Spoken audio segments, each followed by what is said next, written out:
A&M offense. 0 for 6 tonight. And they add a mere 6 Intercepted! Picked up by Tyrone Dodson! And the junior from Franklin, Tennessee with the house call.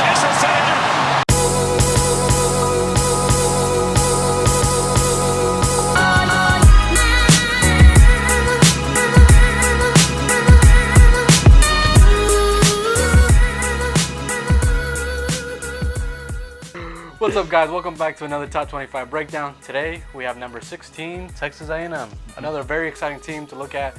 We're getting into the good teams now. And the nitty-gritty. The very good teams. Yeah. The first SEC team that we have so far. So, looking at their 2018 schedule, I would say they did pretty well. What do you think? Yeah, I think they had a solid year, especially with Jimbo Fisher's first year being at Texas A&M. You're right. You can't be upset with a 9-4 season, especially if this is your first year at this school. So. And they kept it close, very competitive in most games. I would say against Clemson, losing 26-28. It beat a good Kentucky team. A very good Kentucky team. Had a good game against Auburn, lost by 4 points, and then beat LSU in 7th overtime. So. Yeah, and just in general, just having to go up against Alabama is very tough for any team. Yep. Now that he has to do it every year, it's going to be even tougher. And that coaching matchup, is very interesting to see every year. We do see some returning pieces for them this year with most obvious, Kellen Mond, a huge piece. He ranked 4th in the SEC in total offense with 3,581 yards. Wide receiver core returns with Courtney Davis, who had 45 catches for 7 touchdowns. And Jamon Osmond is pretty steady as well. You know, complimenting the quarterback and receiver duo there. They do have Deshaun Corbin, as well as the UCF transfer in Cordarian Richardson. So they have a star in Deshaun Corbin, as he had his freshman year just last season.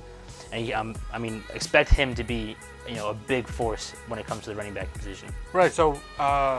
With strengths, I would say one of the strengths is receiving core. They're going to be very good, possibly the best receiving core in the SEC. Yeah, they are I would say I'd put them up there in contention with Alabama as the best receiving core. Right, I think they do make a good case for having the best receiving core because they have depth. They have guys that can make plays and very deep, very talented, very young. Yeah, exactly. So. And then also, offensive line does look to be solid as junior tackles Dan Moore Jr., Carson Green, and junior guard Jared Hawker will be returning to the offensive line next year.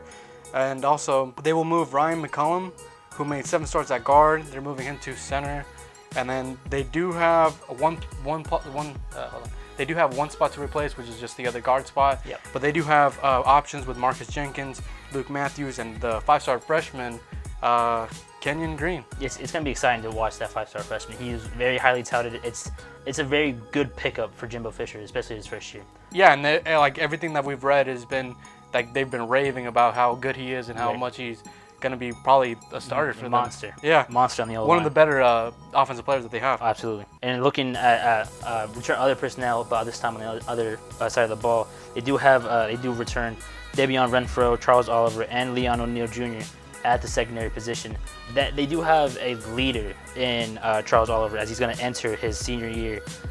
So expect the secondary just to be an overall strength for the team. The most obvious strength, head coach. Oh, 100%. Jimbo Fisher, he knows what he's doing. He's done a good job at Florida State and other spots.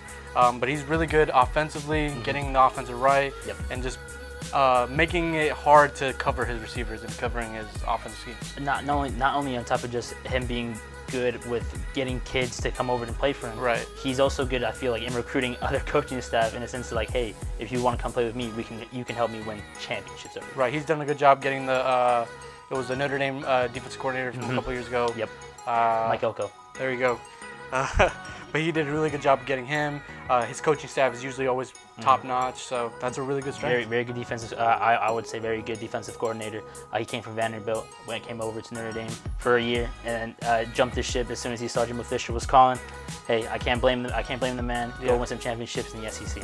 Yeah, so it'll be very exciting to see how well they do this year, and also just having him as there is a strength, and also him kind of bringing this new culture to Texas A&M. Oh yeah, kind 100%. of.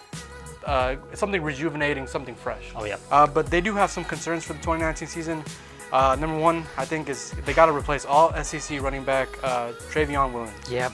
Trevion Williams did have phenomenal year last year, 2018. He did have 1,760 rushing yards and 18 touchdowns in 13 games.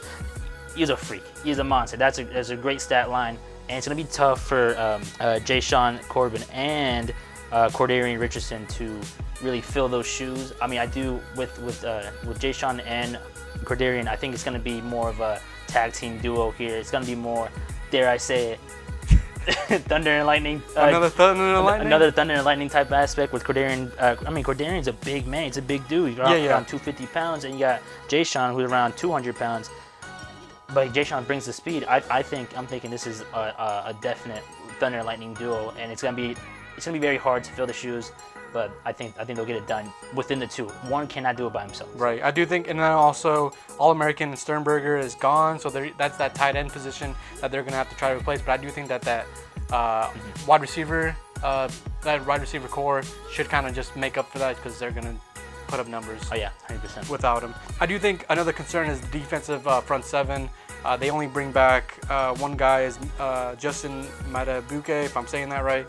He's the only guy that actually had any starts in the front seven, and that's the only person that's going to have actually some playing time from last year. Mm-hmm. But they do have some young guys and some guys that can make a difference and will step up. I do think that linebacker is going to be a little iffy. They do have linebackers like Buddy Johnson, Anthony Hines III. They should be the starters, but Buddy had 4 starts last year, and Hines is coming off of a knee injury, so he's not going to probably be the same as he was before. Right. So that might have some effect on that. Also, their depth is really, really young. They brought in 5 freshman linebackers and converted Aaron Hansford from tight end to a linebacker. So it's going to be very.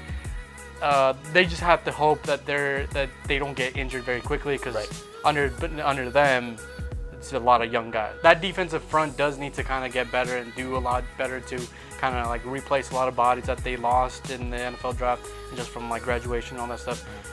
Also, I think some of them might have transferred out. I'm not too sure, but they have to do a better job of replacing those guys. But I think they will because Jimbo Fisher does a good job of getting the right people in there. Also, Coach Mike Elko, he'll do a good job of. I think he'll be fine with his schemes and the way he runs his defense. Mm-hmm. I think they'll be fine. Find bodies, fill bodies. Not only that, he can tweak. I'm sure he can tweak a little bit here and there to help fit the players that he has. So. Right, and I also think that Michael Clemens, who's coming back, will be a huge addition on the edge to make a pretty good pass rush and kind of help the secondary out a lot more. So moving on to the 2019 schedule, looking at it, they have I would say the toughest SEC schedule, which like they do have good home games to away ratio, which is they only have 4 away games. Yeah, 4 away games, but they're tough. Tough of them. So 3 of those are at Georgia, at LSU, and at Clemson. Probably the hardest away travel game. The hardest travel games any team could probably experience. Yeah, but they do start with Texas State, at Clemson, Lamar, Auburn, and then they have a neutral site with Arkansas. So those first 4, a loose neutral site. A very loose neutral site is going to be at Arlington, Texas. So it'll be mostly a home crowd for Texas A&M. They will start, I would hope, 1-0 against Texas State, and then have to go to Clemson, which is going to be tough. Which I think that matchup is very interesting, just because we have a very experienced, should be experienced offense for Texas A&M, and a defense with Clemson that has lost bodies on the defensive front, and just kind of trying to see if they can replicate the same success on the defensive line. Right. It's one of the things where like you kind of know that Clemson's going to be bringing back a lot of good players because you know they've been recruiting very well, but they don't have the leadership that Cleveland Farrell when they had Cleveland Farrell. Yeah, and Dexter Lawrence, Christian Wilkins, and Austin Bryant. Yeah, you're right on that leadership quality. They do have to kind of. I think they'll be fine on that just because of how like close of that group is, but we'll see how that goes. And then they do have to play Auburn, which should be a tough SEC matchup, the very first one. And Auburn's it has an argument in having the best SEC defense this coming 2019 season. So yeah, and best defensive line, was it? No, defense overall. Defense overall. Okay, yeah. Wow. And then they do have to, like we said, the neutral site with Arkansas neutral site. Loose. Yeah, and then they have a bye. They get a bye right before Alabama, so that's 2 weeks in preparation. Yeah. 2 weeks to prepare for Alabama. That's going to be huge. And then they have the at Ole Miss, Mississippi State, UTSA, another bye. South Carolina, at Georgia, at LSU. Just looking at the schedule, it's tough. You play the number 1, number 2 teams in the schedule, and then you play, and then you play also probably Georgia on there, which is number 3 team, and then LSU. All those 4 teams, all in the top 10. Top 10 teams, easily top 10 teams, and also contenders that could be possible for the playoff. 100%. This is a scary schedule. I can't imagine any team going through this and being okay with it. Although I am a big fan of the 2-week preparation for Alabama. Yeah, I think, and it is at home at Texas A&M. They may play them close. I'm not saying they're gonna win. It's gonna be a very good game to watch. I think that having that extra week does kind of give them a little more preparation, and then also being, if it's a night game, this game could be a very close and very interesting matchup. Probably college game day type game. Yeah, it'll be very interesting to see that. So, like we've said, tough schedule. What do you think the worst case scenario is? Oof, a worst case scenario. I did have a figure in mind, but I don't want to be disrespectful. I'm gonna say 7-5. More respectful than what I had in mind. I'm thinking they drop their biggest games: Clemson, Alabama, LSU, Georgia, and they might drop a game to Mississippi State, Ole Miss, just because they just weren't ready for it, or they're still too young that they're not experienced enough to get over the hump. So 7-5. My worst case scenario is 8-4. I do think that they'll win the games that they should, which is those 8. Those 4, which is Clemson, Alabama, Georgia, and LSU, they'll probably lose because those 4 teams are some of the better teams that they'll have to play. But what do you think the most likely? What do you most likely think will happen? I think what will most likely happen is what your worst case scenario is 8-4. I think they do drop the teams that are better than them, that are supposed to be better than them. Clemson, Alabama, LSU, Georgia. Those teams are those are top 10 teams. Arguably could be in the top 5 teams. Right. I just don't think they have enough. They don't have enough experience or leadership or firepower to get past these teams. Right. So 8-4, most likely. I most likely think that they will go 9-3. I think they upset one of those teams. I think it could be Clemson, but now after talking about the Alabama matchup, it might be that, but I'm not too sure. I wouldn't say it's the Alabama one for sure, because Alabama has shown that they will dominate everybody and anybody. Yep. But I do think that Clemson matchup is very interesting. It's very early in the season. Last year they played really tight, 28-26. Now they did have Kelly Bryant start that game and finish that game, while Trevor Lawrence did play a little bit of it. Don't forget it was in College Station. So yeah, I mean, and that's the game that they had no business in being. Texas A&M had no business in being in that game, and a lot of people kind of wrote them off. But Texas A&M came to play that game. That's fair. It was Jimbo Fisher's first year. It is his second game in the season. I guess expectations were, somewhat low. When it's your first year as a head coach, expectations aren't. Nobody's expecting Jimbo Fisher to get him to the playoff first year. Obviously.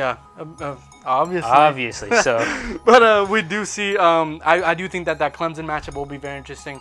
Dabo versus a very good Jimbo Fisher. Dabo and Jimbo going at it. But what do you think the best case scenario for them is? Best case scenario, I'm thinking 9-3. And I say they do take it, obviously with a 9-3 record, they're going to take a win off LSU, Georgia, Alabama, or Clemson. I think it could be any one of the 4. Any one of the 4. I think they come into Clemson. If it's Clemson, they come in there with just anger, and they. Now I'm not saying they're going to dominate Clemson. I say they sneak one out and then get out of Death Valley with a couple of scars on them.